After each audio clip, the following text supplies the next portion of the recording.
যুক্তরাষ্ট্র কি সত্যিই ইরানের সামনে নতি স্বীকার করছে, নাকি এটি কেবল রাজনৈতিক প্রচারণার অংশ? সাম্প্রতিক চুক্তিকে ঘিরে আন্তর্জাতিক অঙ্গনে এমন প্রশ্নই এখন সবচেয়ে বেশি আলোচিত হচ্ছে। ইরানের বিভিন্ন সামরিক ও রাজনৈতিক সূত্র দাবি করছে তাদের প্রতিরোধ, সামরিক সক্ষমতা এবং ধারাবাহিক চাপের মুখে শেষ পর্যন্ত যুক্তরাষ্ট্রকে আলোচনার টেবিলে ফিরে আসতে হয়েছে। অন্যদিকে আন্তর্জাতিক বিশ্লেষকদের একটি অংশ বলছেন, যে কোনো চুক্তিকে সরাসরি আত্মসমর্পণ হিসেবে ব্যাখ্যা করা বাস্তবতার সঙ্গে পুরোপুরি মিলে না। তবে এতটুকু নিশ্চিত যে এই ঘটনা প্রবাহ মধ্যপ্রাচ্যের ভূ রাজনীতিতে নতুন করে আলোচনার জন্ম দিয়েছে এবং বিশ্ব রাজনীতিতে শক্তির ভারসাম্য নিয়ে নতুন বিতর্ক তৈরি করছে। ইরানের সামরিক বাহিনীর খাতাম আল আনবিয়া কেন্দ্রীয় সদর দপ্তর এক বিবৃতিতে দেশের জনগণ, সশস্ত্র বাহিনী এবং বিভিন্ন ইউনিটে দায়িত্ব পালনকারী যোদ্ধাদের প্রশংসা জানায়। ওই বিবৃতিতে বলা হয়, দীর্ঘ সময় ধরে চাপ, নিষেধাজ্ঞা ও সামরিক হুমকির মুখেও ইরান তাদের অবস্থান থেকে এক চুলও সরে যায়নি, বরং নিজেদের সামরিক ও কৌশলগত সক্ষমতার মাধ্যমে তারা এমন একটি পরিস্থিতি সৃষ্টি করছে যেখানে প্রতিপক্ষকে নতুন করে নিজেদের অবস্থান বিবেচনা করতে বাধ্য করতে হয়েছে। ইরানের ভাষ্য অনুযায়ী তাদের প্রতিরোধী শেষ পর্যন্ত কূটনৈতিক আলোচনার পথ খুলে দিয়েছে। ইরানি কর্মকর্তারা আরও দাবি করেন, সামরিক শক্তি, আঞ্চলিক প্রভাব এবং শক্তি কৌশলগত পরিকল্পনার সমন্বয় ঘটিয়ে তারা এমন এক বাস্তবতা তৈরি করেছেন যা উপেক্ষা করা যুক্তরাষ্ট্রের জন্য সম্ভব ছিল না। তাদের মতে, যুদ্ধক্ষেত্রে সরাসরি শক্তি প্রদর্শনের পাশাপাশি রাজনৈতিক ও কূটনৈতিক ক্ষেত্রেও ইরান নিজেদের অবস্থান দৃঢ়ভাবে তুলে ধরছে। এ কারণেই তারা বর্তমান চুক্তিকে নিজেদের কৌশলগত বিজয়ের অন্যতম বড় উদাহরণ হিসেবে উপস্থাপন করছে। যুদ্ধ পরিস্থিতি শুরু হওয়ার আগেই ইরান একাধিকবার কঠোর সতর্কবার্তা দিয়েছিল। দেশটির নেতৃত্ব জানিয়েছিল, কোনো ধরনের সামরিক হামলা হলে তার জবাব আগের যে কোনো সময়ের তুলনায় আরও কঠোর হবে। ইরানি গণমাধ্যমের ভাষ্যমতে, সংঘাত শুরু হওয়ার পর সেই সতর্কবার্তার বাস্তব প্রতিফলন দেখা যায়। তারা দাবি করে, বিভিন্ন ধাপে নেওয়া সামরিক ও কৌশলগত পদক্ষেপের মাধ্যমে প্রতিপক্ষের উপর ধারাবাহিক চাপ সৃষ্টি করা হয় এবং সংঘাতকে নিজেদের অনুকূলে নিয়ে যাওয়ার চেষ্টা চালানো হয়। ইরানের সমর্থক বিভিন্ন সূত্র আরও দাবি করে, আঞ্চলিক প্রতিরোধ জোটকে সক্রিয় রাখার পাশাপাশি গুরুত্বপূর্ণ সামুদ্রিক রুট, সামরিক ঘাঁটি এবং কৌশলগত এলাকাগুলোকে কেন্দ্র করে পরিকল্পিত পদক্ষেপ নেওয়া হয়। তাদের বক্তব্য অনুযায়ী এসব পদক্ষেপের লক্ষ্য ছিল প্রতিপক্ষের সামরিক সক্ষমতা কমিয়ে আনা এবং আন্তর্জাতিক অঙ্গনে চাপ সৃষ্টি করা। যদিও এসব দাবির অনেকগুলোর স্বাধীন ও নিরপেক্ষ যাচাই এখনও সম্ভব হয়নি, তবুও বিষয়গুলো আন্তর্জাতিক মহলে ব্যাপক আলোচনার জন্ম দিয়েছে। সংঘাত চলাকালে বিভিন্ন আন্তর্জাতিক সংবাদ মাধ্যমে মধ্যপ্রাচ্য জুড়ে যুক্তরাষ্ট্রের সামরিক স্থাপনাগুলো নিয়ে নানা ধরনের প্রতিবেদন প্রকাশিত হয়। কোথায় হামলার খবর এসেছে, কোথায় আবার ক্ষয়ক্ষতির তথ্য সামনে এসেছে। তবে এসব ঘটনার প্রকৃত পরিমাণ ও ক্ষতির মাত্রা নিয়ে ভিন্ন ভিন্ন তথ্য পাওয়া যায়। অনেক বিশ্লেষক মনে করেন, যুদ্ধকালীন সময়ে উভয় পক্ষই নিজেদের অবস্থান শক্তিশালী দেখাতে তথ্যযুদ্ধের আশ্রয় নেয়। এর ফলে প্রতিটি দাবিকে সতর্কতার সঙ্গে মূল্যায়ন করা প্রয়োজন। এক পর্যায়ে উভয় পক্ষের মধ্যে যুদ্ধবিরতির পরিবেশ তৈরি হয়।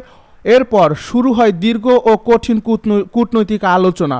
বিভিন্ন সূত্র জানায়, আলোচনার টেবিলে নিরাপত্তা, আঞ্চলিক স্থিতিশীলতা, পারমাণবিক ইস্যু এবং সামরিক কর্মকাণ্ড সহ একাধিক গুরুত্বপূর্ণ বিষয় নিয়ে আলোচনা হয়।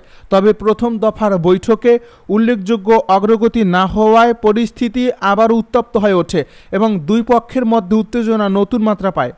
ইরানের দাবি অনুযায়ী আলোচনায় যুক্তরাষ্ট্র এমন কিছু শর্ত সামনে আনে যা তেহরানের কাছে গ্রহণযোগ্য ছিল না। এর জবাবে ইরান নিজেদের অবস্থানে অনড় থাকে এবং জানিয়ে দেয়, কোনো ধরনের চাপ বা হুমকির কাছে তারা নতি স্বীকার করবে না। পরিস্থিতি আরও জটিল হয়ে ওঠার পর আবারও সামরিক উত্তেজনা বৃদ্ধি পায় এবং দুই পক্ষের পাল্টাপাল্টি অবস্থান আন্তর্জাতিক অঙ্গনে উদ্বেগ সৃষ্টি করে। এরপর ইরান দাবি করে, নতুন করে হওয়া হামলার জবাবে তারা আরও শক্তিশালী প্রতিক্রিয়া দেখিয়েছে। দেশটির সরকারি ভাষ্যমতে, তাদের সামরিক বাহিনী পরিকল্পিতভাবে বিভিন্ন লক্ষ্যবস্তুতে অভিযান পরিচালনা করে এবং এর মাধ্যমে প্রতিপক্ষকে স্পষ্ট বার্তা দেয় যে ইরানের নিরাপত্তা ও সার্বভৌমত্বের প্রশ্নে তারা কোনো আপোষ করবে না। ইরানি কর্মকর্তারা বলেন, এই দৃঢ় অবস্থানই শেষ পর্যন্ত আলোচনার গতিপথ বদলে দেয়। বিশ্ব রাজনীতির পর্যবেক্ষকদের একাংশ মনে করছেন, এই সংঘাত এবং পরবর্তী চুক্তি আন্তর্জাতিক শক্তির ভারসাম্যে একটি গুরুত্বপূর্ণ অধ্যায় হয়ে থাকতে পারে। তাদের মতে সামরিক সংঘাতের পাশাপাশি কূটনৈতিক লড়াইও সামনে গুরুত্বপূর্ণ হয়ে উঠছে। কোনো পক্ষের জন্যই দীর্ঘমেয়াদী যুদ্ধ অর্থনৈতিক, রাজনৈতিক এবং কৌশলগতভাবে লাভজনক নয়। তাই শেষ পর্যন্ত আলোচনা ও সমঝোতার পথই তুলনামূলক কার্যকর সমাধান হিসেবে সামনে আসে।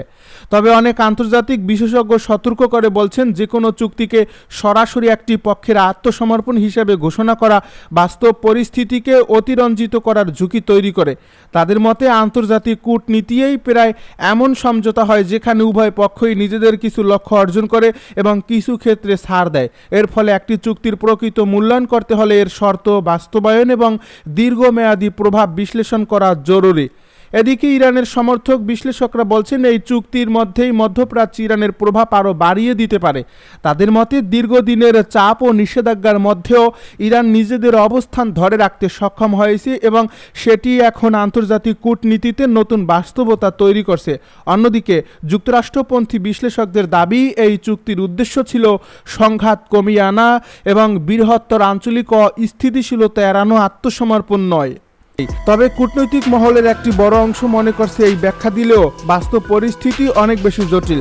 কারণ ওয়াশিংটন দীর্ঘদিন ধরেই লেবানন ইস্যুতে সামরিক উত্তেজনা কমানোর জন্য তেল আবিবের উপর নানাভাবে চাপ সৃষ্টি করে আসছে। এর ফলে সাম্প্রতিক ঘটনাকে অনেকেই যুক্তরাষ্ট্র ও ইসরায়েলের নেতৃত্বের মধ্যে কৌশলগত মত পার্থক্যের বহিঃপ্রকাশ হিসেবেও ব্যাখ্যা করছেন। বিশ্লেষকদের মতে ডোনাল্ড ট্রাম্প এবং ইসরায়েলের প্রধানমন্ত্রী বেনিয়ামিন নেতানিয়াহুর অবস্থানের মধ্যে যে দূরত্ব তৈরি হয়েছে সেটি এখন আর গোপন নেই। একদিকে ট্রাম্প যুদ্ধের বিস্তার ঠেকিয়ে কূটনৈতিক সমাধানের উপর জোর দিচ্ছেন, অন্যদিকে ইসরায়েল নিরাপত্তার প্রশ্নে সামরিক অভিযান চালিয়ে যাওয়ার পক্ষে দৃঢ় অবস্থানে রয়েছে। এই দুই ভিন্ন দৃষ্টিভঙ্গি শুধু যুক্তরাষ্ট্র ও ইসরায়েলের সম্পর্কেই নয়, বরং পুরো মধ্যপ্রাচ্যের ভবিষ্যৎ রাজনৈতিক পরিস্থিতিতেও গুরুত্বপূর্ণ প্রভাব ফেলতে পারে। এর ফলে প্রতিটি নতুন হামলা কিংবা রাজনৈতিক বিবৃতি এখন আন্তর্জাতিক অঙ্গনে গভীরভাবে পর্যবেক্ষণ করা হচ্ছে। লেবাননের পরিস্থিতি দিন দিন আরও উদ্বেগজনক হয়ে উঠছে। দীর্ঘ সময় ধরে চলা সংঘাত দেশটির সাধারণ মানুষের জীবনকে চরম অনিশ্চয়তার মধ্যে ঠেলে দিয়েছে। প্রতিদিন কোথাও না কোথাও বিস্ফোরণ, বিমান হামলা কিংবা গোলাবর্ষণের খবর আসছে। বহু পরিবার ঘরবাড়ি ছেড়ে নিরাপদ আশ্রয়ের খোঁজে পালিয়ে যেতে বাধ্য হয়েছে। শিক্ষা, স্বাস্থ্য ও অর্থনৈতিক কার্যক্রম মারাত্মকভাবে ব্যাহত হয়েছে। সাধারণ মানুষ যুদ্ধের অবসান চাইলেও বাস্তবতা বলছে সংঘাত এখনও থামার কোনো স্পষ্ট লক্ষণ দেখা যাচ্ছে না। কূটনৈতিক সূত্রগুলোর দাবি, কয়েক মাস ধরে বিভিন্ন দেশের মধ্যস্থতায় একটি সম্ভাব্য শান্তি চুক্তি নিয়ে নিবিড় আলোচনা চলছে। যদিও সেই আলোচনার অধিকাংশ বিষয় এখন আনুষ্ঠানিকভাবে প্রকাশ করা হয়নি, তবুও বিভিন্ন সূত্র থেকে কিছু গুরুত্বপূর্ণ তথ্য সামনে আসতে শুরু করছে। এসব তথ্য বলছে, যুদ্ধবিরতি কার্যকর করার পাশাপাশি অঞ্চল জুড়ে সামরিক অভিযান ধাপে ধাপে বন্ধ করার একটি পরিকল্পনা নিয়ে আলোচনা হচ্ছে। এর লক্ষ্য শুধু সংঘাত থামানো নয়, বরং দীর্ঘমেয়াদী স্থিতিশীলতা নিশ্চিত করা।